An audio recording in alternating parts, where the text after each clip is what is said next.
thought it was an amazing meeting. He's a great leader of a very powerful, very strong country, China. And what can I say? We have, it was an outstanding group of decisions, I think, that was made. A lot of decisions were made, too. There wasn't too much left out there. And we've come to conclusion on many very important points, and we'll be handing that to you in a little while. We're having, because there was a lot of different things, many of them very important. We're in agreement on so many elements, large amounts, tremendous amounts of the soybeans and other farm products are going to be purchased immediately, starting immediately. If you notice, President Xi authorized yesterday for China to start, did you know that, right? China to start buying in very large quantities of soybeans and other things, which I appreciated. That was a very nice gesture. And many other things like that. On fentanyl, we agreed that he was going to work very hard to stop the flow. It's a very complex subject because it's used for lots of different reasons, including anesthetics and things. But he's going to work very hard on it, precursors, and I think you're going to see some real action taken. I've agreed, as you know, I put a 20% tariff on China because of the fentanyl coming in, which is it's a big tariff. And based on his statements today, I reduced it by 10%, so it's 10% instead of 20% effective immediately. I believe he's going to work very hard to stop the death that's coming in. But again, it's complex because of what fentanyl is, what the precursors do. So I think you're going to see a big difference. We've had discussions on many of the elements that you're talking about all the time. You're asking me questions, and most of those things were I think agreed to for the most part. I think we agreed to almost everything in a very acceptable form. I wouldn't say everything was discussed because there were things that probably, in retrospect, we could have discussed that we didn't, for some reason, didn't come up. But if you have any questions, let me know. Go ahead. What about chips, sir? Did he agree? Did you agree to sell any more downgraded chips? levels? We did discuss chips, and they're going to be talking to NVIDIA and others about taking chips. Look, we make great chips, and NVIDIA is the leader. And I'll be speaking to Jensen from NVIDIA, but they're going to be discussing that with NVIDIA to see whether or not they can do. I said that's really between you and NVIDIA, but we're sort of the arbitrator or the referee. It's a little rough up here. The skies are a little rough. And just to clarify, sir, that is the downgraded Blackwell chips. You would authorize those to be exported? No, not the Blackwell. We're not talking about the Blackwell. That just came out yesterday. But a lot of chips, a lot of the chips, and that's good for us. How soon do you think you'd be able to sign an actual? Please, come on. You know what you do? Yeah, come on. Let me stand just, right over here. Yeah, hey everybody, thanks. Let me just make a point on the chips. As the president was saying, there's so many chips we already sent to China, a lot of advanced chips, etc. And as he said, NVIDIA will talk to China and see what's possible. The Blackwell chips, of course, weren't discussed. We focused on export controls of China on rare earth, and they're going to keep those flowing, which is quite important. What are the major stumbling blocks that are left now to work through, and how soon do you think you could sign a trade deal with China? Well, I think pretty soon. We have not too many major stumbling blocks. We have a deal.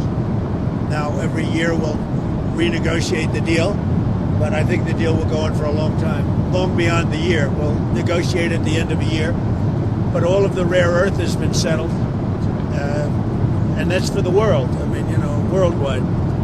This, I guess you could really say this was a worldwide situation, not just the U.S. situation. So we continue to produce the rare earths and buy the rare earths and everything else, when you see from other countries. But China is, that whole situation, that roadblock is gone now. There's no roadblock at all on rare earth. That will hopefully disappear from our vocabulary for a little while. So And what will is that a 1-year pause on the policy they announced? It's a 1-year agreement, and we'll extend it after a year. And what will like we do. It's a 1-year deal that will, I think, be very routinely extended as time goes by. And what will your to be new totally tariff- clear, they're not going to impose the rare earth controls that they proposed. President Trump and President Xi came to an understanding at that point. What will your new tariff rate on China's goods be once you It's the sign a same, deal? other than what the tariffs remain exactly the same. 55%. It's about it was 57, now it's 47 And how long? because we reduced it by the fentanyl, because I believe they are really taking strong action. We've already seen the action on fentanyl, and they're taking very strong action. So we reduced to 10%. So that November date is gone when it was going to go up again. Yeah. Okay. That's right. So That's all. on fentanyl, they've agreed there are a variety of precursors. You may recall that actual fentanyl was scheduled by China in the president's first term successfully. There are certain precursors where they take whatever actions they need to control that. If they can control rare earths, we know they can control the precursors. And President Xi, I think, was very strong in saying he was going to enforce those laws internally. And of course, we'll watch that, and we'll He's work going to with be them. very strong in enforcing the fentanyl, everything having to do with fentanyl and regulations internally, including taking very strong measures against those that don't obey. And a variety of other tariffs still remain. Section 301 tariffs from the original, a variety of Section 232 tariffs. Some of these tariffs are, as the president mentioned, around 40%. For some individual products, it may go up to 100%, but as a general matter, it's about 45, 47%. So, sir, it sounds like you might be going to China then after the successful Yeah, meeting. that's another thing we agreed. I'll be going to China in April, and he'll be coming here sometime after that, whether it's in Florida, Palm Beach, or Washington, D.C. Did you read anything on the shipping fees, the 301 shipping investigation? Well, that's been So we're going to postpone that while we negotiate with them about that issue. We're trying to rebuild shipbuilding. The Koreans just agreed to invest $150 billion in shipbuilding, so we think we have a good path forward. but that's no longer an issue. Did the war in Ukraine or Taiwan come up? We discussed that, and we discussed basically these are rough winds in Asia.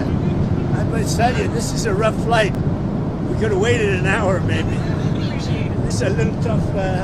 These are tough conditions for interviews. You know, they're going to be watching Trump. They're going to say he didn't look too good. He's got the shakes.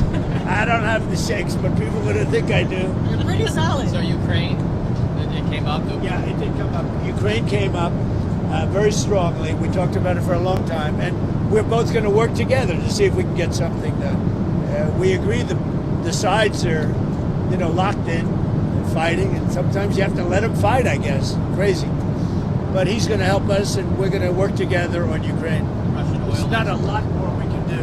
Russian oil. The oil, he's been buying oil from Russia for a long time. It takes care of a big part of China.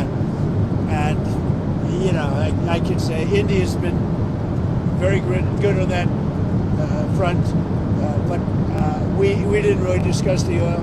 We discussed working together to see if we could get that war finished. It doesn't affect China. It doesn't affect us. And I'd like to see it done on the basis. I don't like to see 6, 7, 8,000 young people, mostly young people, for the most part soldiers, be killed. It's not costing us anything. In fact, we make money, and I don't even want to talk about making money. I don't care about making money in that case. But, we send weapons to NATO. They buy full price. They buy the weapons. They give them to whoever, but I think they give them probably to Ukraine for the most part. And we discussed the whole thing.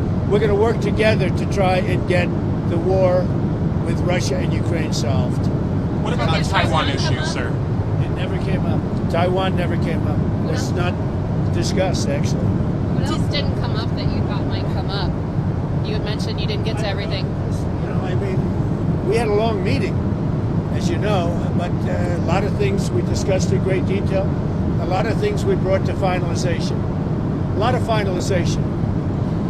I thought it was a great meeting. I think it was a very friendly meeting. It was a good meeting for two very large, powerful countries. And that's the way we should get along with large, powerful. Why did you write your Truth Social about nuclear testing? What What about resuming nuclear testing? What prompted you to do that right before the meeting? It had to do with others. They seem to all be nuclear testing. Russia? We have more nuclear weapons than anybody. We don't do testing. We've halted it many years ago. But with others doing testing, I think it's appropriate that we do also. Any details around the testing, sir? Like where, when? It'll be announced. We have test sites. It'll be announced. Did Israel give you a heads up before they bombed Gaza? And is it still a ceasefire if they're it's a stopping? ceasefire. It is. No, they had a sniper, and one of their soldiers were killed, and they did retribution. So we'll see. But it is a ceasefire. It's back to ceasefire. But is that What is the thinking behind reducing troops in Romania, the drawdown of U.S. troops in Romania? You'd have to ask. I mean, I could tell you about it, but it's not very significant. It's not a big deal. On nuclear weapons, sir, which countries do you have in mind when you say you want to send a signal? What a rough ride this is. The interviews are tough enough without your life being threatened. You guys okay? Yes, sir. Thank you. That camera guy's very steady. We're going to look real bad today on television, I'll tell you. I think that, it's pretty much, I think we've discussed mostly what we said, pretty comprehensive. We're going to issue a statement on some of the details. But overall, I guess on the scale of from 0 to 10, with 10 being the best, I would say the meeting was a 12. Okay, I think it was a 12. I think very importantly, just the whole relationship is very, very important, and I think it was really good. And especially coming on the heels of the successful trip. We're in Malaysia. You signed a peace deal for Cambodia and Thailand. Critical mineral deals with all our allies. So many Real successful trade meetings, deals, right? The whole and way. so many meetings great for our country. With literally hundreds of billions, trillions of dollars have come into our country over the last 4 days, represented by this meeting. But trillions of dollars, where Toyota is going to build plants, $10 billion worth of plants, and I could go over so many different companies coming in. They're pouring money into the United States.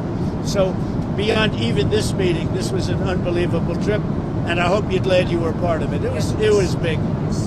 Every country, Japan, I mean, you look at South Korea, Japan, and so many other countries that we met there, they're investing tremendous amounts of money in the United States, like money that we've never seen before. So are we investments from China in the U.S., additional investments, anything like a... They have investments, and they will invest, and China, I think they feel very strongly.